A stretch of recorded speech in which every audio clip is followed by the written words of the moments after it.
Today's vlog is pretty cool. Over there on the ground, which is not in focus right now, but that is our brand new G-Force transmission.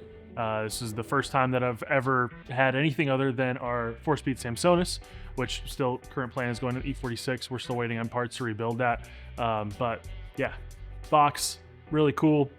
This is going to be a pretty big upgrade for the car as far as just, you know, integrity, robust, reliability, but there's a little bit that has to go into it. Obviously, one, which you've already seen in a previous video, it's a new bell housing, new clutch release bearing, same clutch, but we may or may not have to modify the tunnel. I've looked at a few other people with E36s running the same trans, and some have and some haven't. So we're gonna kind of see how it lines up in our car and see what we gotta do. But yeah, this is kind of the install and the process of that. So let's do it.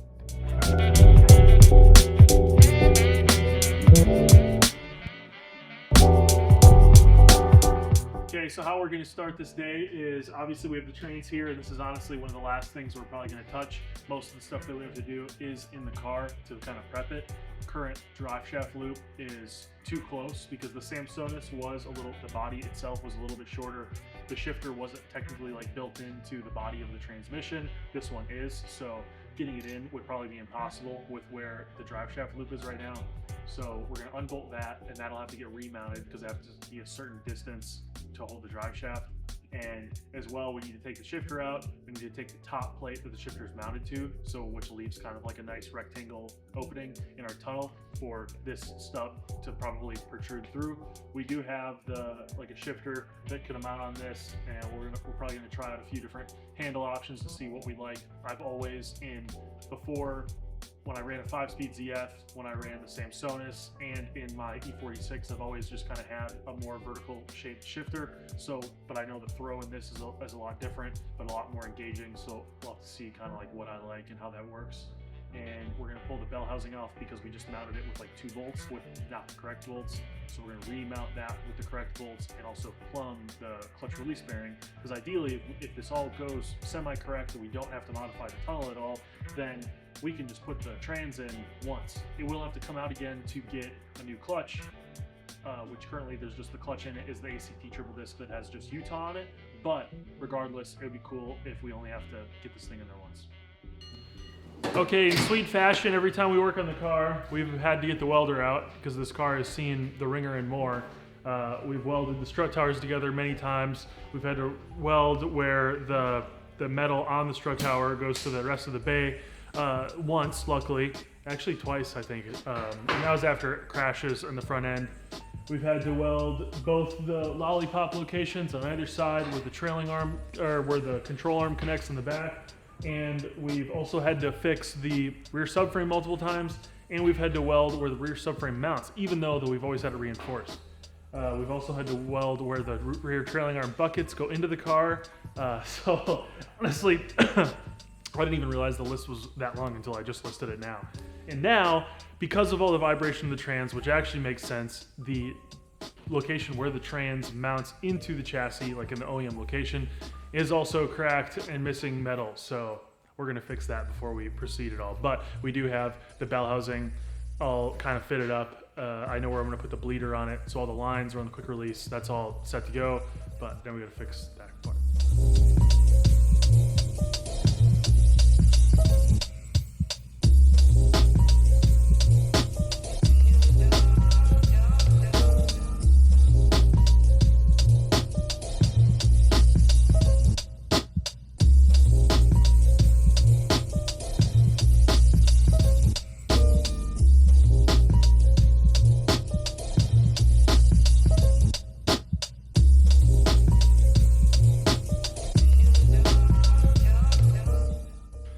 So this is the shifter, obviously coming through the tunnel, which now there's enough room to actually install it and not be a pain, and it feels sick. The throw is pretty short.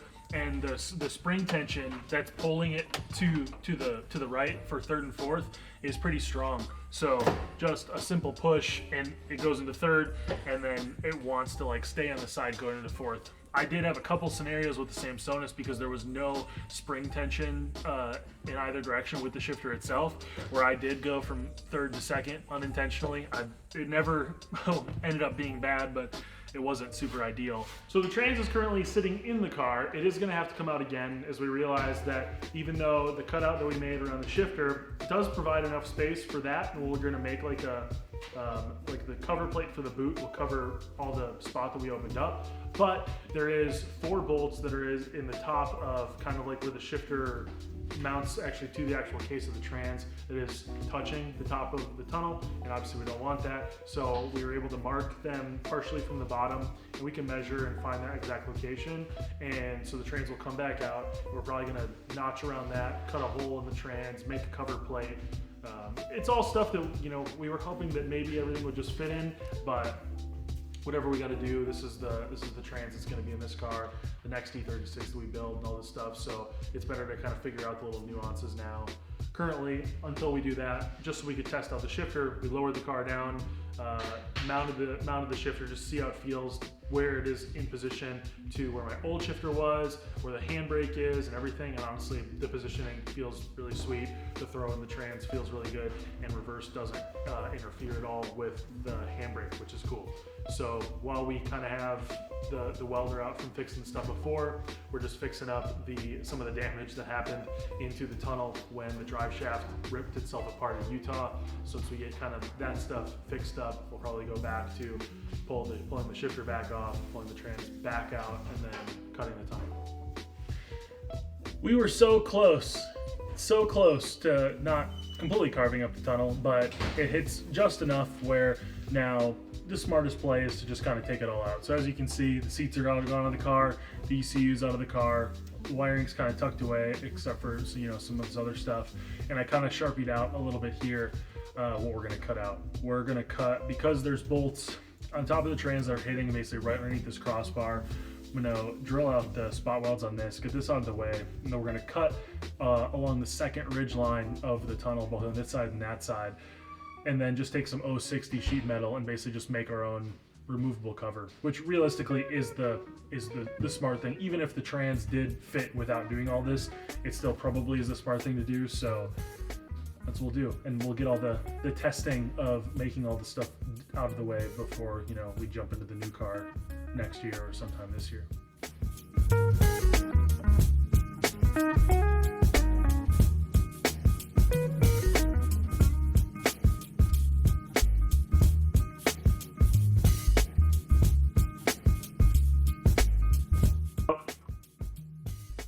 This is the section. It actually went way easier than I thought it would, using the jigsaw and the Sawzall just to go through that piece where we only had to then drill the spot welds for just those little side panels, which was much easier because it was going to be hard to get to the top ones. And now we have a giant hole. So we're going to use this as our template on cardboard to kind of make what the design is going to look like in the bottom. And then we're going to add, we think we want to raise like 2 inches overall from where the plate's going to be, because this is kind of like up an inch. We want to go an inch above this. So, and then we need an inch down to be able to bolt into the tunnel that's already there. So that's our idea. We have this Harbor Freight sheet metal brake that we'll use to make this, and should be sweet. All right, so this is day 1 of trans adventures. Now, we had the trans in pretty quick. We had the bell housing in, lined, sweet, and up in the car pretty easy. A little bit of notching in the tunnel, and then obviously you saw that progress to us cutting the entire top of the tunnel out, which again, I am happy we're doing that. I was a little sad at first because I was like, damn, now I have to like do all this. I have to do work, you know. I like working on my car, I promise. But thinking about it more and more, this car, you guys know, I've had this thing since the beginning of my drifting career. And honestly, I've learned a lot through it. There's a bunch of stuff on this car. If you start walking around and looking at it, you're like, that's not the best. That's not the best. And like how the fab's done, maybe. Most of it's been fixed by like Cory or Jelani or my father or myself. But there's definitely a lot of things that we learned. I mean, again, this car went from literally a garage cage that I had some Monstar cages do it's 8 years ago now, and it wasn't like the greatest quality, but it's good. But the welds, you know, all kinds of stuff. A lot of the welds in just the whole car, we've done multiple different tube setups. Regardless, all of this is in preparation for like the next car. We did think about building a new car for this year, but I think coming off of the hot season that we had, I want to have like no limitations when it comes to driving. And I know if we put an entire new car together with all new body panels and beautiful stuff, that I'm going to hold some part of me back, even if it's just like subconsciously. So regardless, here we are. Now we're fabbing stuff and we're cutting out the tunnel. And I did a little bit of CAD. We got some cardboard aided design going on here. As much as I would love to scan it and just 3D model it and cut it at work with the laser and the brake, some of you maybe know, but I do full 3D modeling, design, all kinds of stuff as part of like what I do for work. So doing this perfectly on the computer would have been sick, but you know, we don't have that. I can still whip up some cardboard. Now I do have a couple notes on here for when I actually transfer this to, now we're gonna do it out of E36 steel is the change of plans, where we're gonna do this piece in E36 steel and then leave like a 3/4 of an inch flange and then do an aluminum top plate that's removable. So I think that's going to be the best thing. We'll stitch weld basically these flanges into the tunnel and then seam seal everything, and I think that's good. I have a couple notes on here. Like I said, I'm going to increase the flange here because it kind of goes continuous and then drops down. And then in the front, I need to close this up. So I'm going to leave material here so I can bend that in and then match it to the tunnel. So that's going to be an adventure for sure. So tomorrow we're going to right away basically transfer this into sheet metal, cut that out with our plasma, our handheld plasma gun, and then hopefully put it in the car. We'll make our top plate, and then ideally once we get trans installed, safe, you know, our piece added in, painted, all that, if we have time, we'll get to finishing the brake lines on the YSR brakes. But regardless, we're moving on things, and the trans is sick. I did have to manhandle it into the car 5 times today, but it's just, I guess, maybe proving something to myself or something. So see you tomorrow, which is gonna be in a second for you guys, but see you tomorrow. All right, day 2, that 1 second happened. Now we're gonna start by basically taking that cardboard template like I just talked about, cutting it out of the sheet metal, and then doing some bends and going from there. Hopefully everything kind of lines up well. Luckily it's thin enough metal that I know that there is a little bit of contouring on the tunnel, so we'll probably, you know, do a little work so it fits nice, but.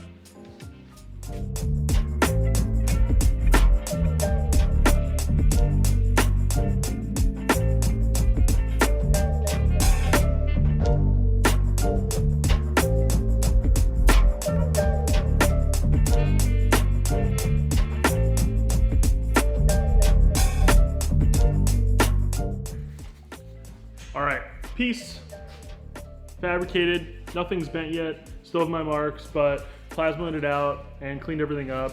I didn't have the little guide thing for the plasma, so it was a little shaky. I freehanded most of it, but a little bit of grinder. I feel like it's pretty good. So now we're gonna bend on the lines and set it on the tunnel and see where we kind of now need to, you know, kind of trim a little bit to fit the contour of the tunnel, since it's a little beat up, some of it's a little bit moved, and then these little tabs that I have here and some of the extensions, and see where those are gonna meet into the tunnel. All right, the part is coming together, a bunch of bending, a little bit of hammering, just because my this thickness of steel is kind of tapped out as far as my small sheet metal brake. So I kind of had to assist a little bit, and then obviously bending the end. The sheet metal brake is a standard width, so I need basically just use angle iron and a vise to create like a die that fits in between the side runners. So that worked out pretty okay, and everything fits close. I carved out like the side to fit on the tunnel because I wanted to sink it down, have a little bit of a rake in it because we need the gap up top, but I don't need the clearance on the back, so it doesn't need to sit just above the tunnel a ton.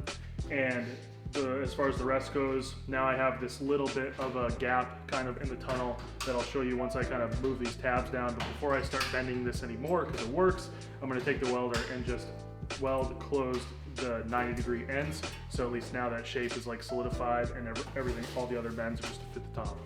Okay, so this is the finished piece that we're going to put in. There's still a tiny bit of gaps in the corner, but everything sits down. Or when we stitch it in, we'll either do a little bit of aluminum tape or seam seal properly. it meets with the tunnel. And then in the front, I was able to bend down the tab so there's not this weird flange sticking out, and it closed up the hole. And then the only reason why I left that strap across the middle right there is because I mount my brake bias right there. And even though we're gonna put aluminum top cap on over the whole thing, I don't want to have to ever unhook the brakes if I just want to inspect the top of the trans. So that's the main reason why that's there, and it shouldn't be any sort of interference with anything else in the tunnel.